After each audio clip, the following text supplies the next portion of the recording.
Corona महामारी के बीच 107 दिनों के बाद हिमाचल में सोमवार को स्कूल खोले गए। 10वीं से 12वीं तक की कक्षाओं के बच्चे नियमित तौर पर स्कूल पहुंचे। विद्यार्थियों के आने व जाने के समय में भी 10 से 15 मिनट का अंतर रखा गया है ताकि कोविड के प्रकोप को रोका जा सके। सभी प्रधानाचार्यों को एसओपी का सख्ती से पालन करने को कहा गया है। इसके तहत थर्मल स्कैनिंग व नियमों के तहत बच्चे स्कूल पहुंचेंगे। 5वीं और 8वीं कक्षाओं के विद्यार्थी परामर्श के लिए स्कूल आ सकेंगे। शिक्षा विभाग ने स्कूल प्रधानाचार्यों को एसओपी की सख्ती से पालना करने के निर्देश दिए हैं। विभाग ने स्कूलों का औचक निरीक्षण करने के भी निर्देश दिए हैं। शिक्षण संस्थानों में कोविड के मामलों पर नजर रखने के लिए जिला स्तर पर बनाई गई कोविड कोऑर्डिनेशन कमेटी यह निरीक्षण करेगी। इसमें देखा जाएगा कि विभाग ने जो एसओपी जारी की है, क्या स्कूलों में इसका पालन हो पा रहा है। यदि किसी स्कूल में नियमों की अवहेलना होती है तो संबंधित स्कूल प्रधानाचार्य के खिलाफ कार्रवाई भी होगी।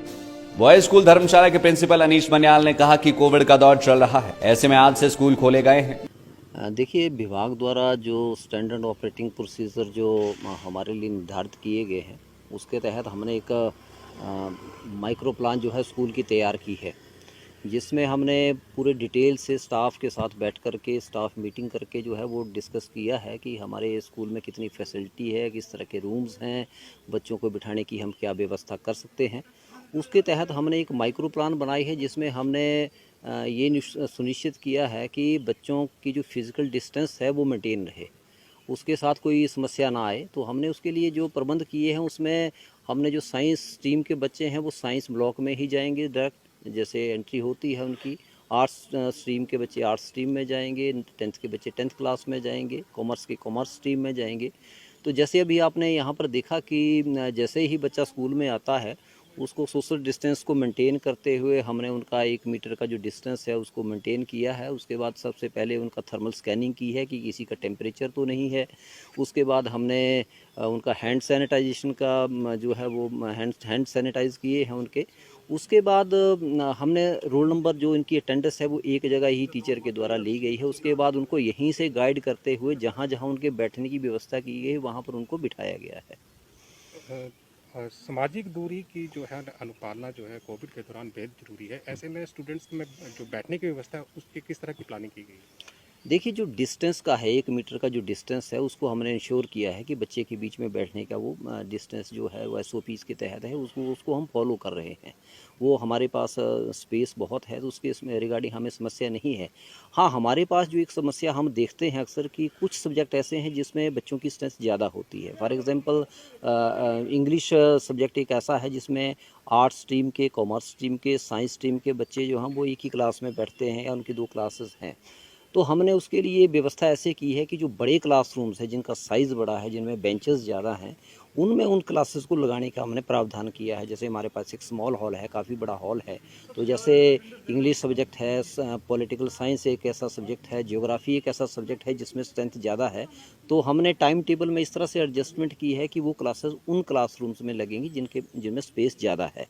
जहाँ बच्चे कम हैं उनके लिए हमने फिर स्मॉल रूम्स में बैठने की व्यवस्था की। सर, जैसे कि अभी कक्षाएं शुरू हुई हैं, हालांकि स्कूल प्रबंधन की ओर से जो है थर्मल स्कैनिंग, सैनिटाइजर की व्यवस्था की गई है, और ऐसे में स्टूडेंट्स को भी इस तरह से दिशा निर्देश हैं कि वो अपने स्तर पर भी सैनिटाइजर की व्यवस्था करें। बिल्कुल, बिल्कुल। आज जैसे पहला दिन है तो मैं इसके ठीक बाद जो है मैं अभी बच्चों को फिर क्लासरूम में जाकर के मैं खुद एड्रेस करूँगा उनको, और जो हमारे तरफ से जो एसओपीज़ को हम फॉलो कर रहे हैं, जो हमने व्यवस्थाएं की हैं वो तो हैं।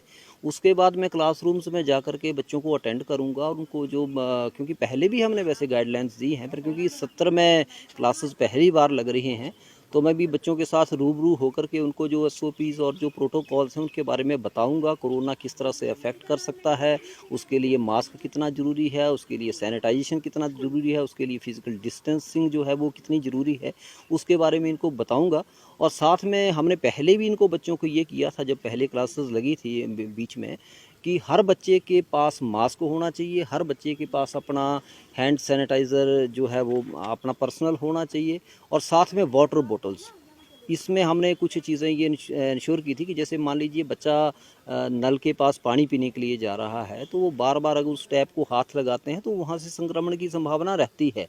तो हमने बच्चों को ये कहा है कि ये 3 चीज़ें आपके पास जो हैं ये आपके पास बिल्कुल होनी चाहिए। हैंड सैनिटाइज़र आपका अपना होना चाहिए, मास्क आपके पास होना चाहिए और आपकी वाटर बॉटल्स, और आप अपना खाना जो है वो किसी के साथ शेयर नहीं करेंगे। और जब खाएंगे तो हम उसका भी इंश्योर करेंगे कि वो अलग अलग बैठ करके ही जो अपना भोजन और रिसेस के टाइम में ग्रहण करें। ब्यूरो रिपोर्ट, धर्मशाला। हिमाचल की सबसे बड़ी ऑटो डीलरशिप गोयल मोटर्स में नौकरी करने का सुनहरा अवसर सोलन, शिमला, सिरमौर और किन्नौर में चाहिए sales executive, service executive, field executive, motor mechanic और ड्राइवर। शानदार करियर संभावनाएं व इंडस्ट्री में बेहतरीन सैलरी पैकेज। तो आज ही कॉल करें 9418035372 पर और ईमेल से भेजिए अपना बायोडाटा hr@goilmotor.com पर।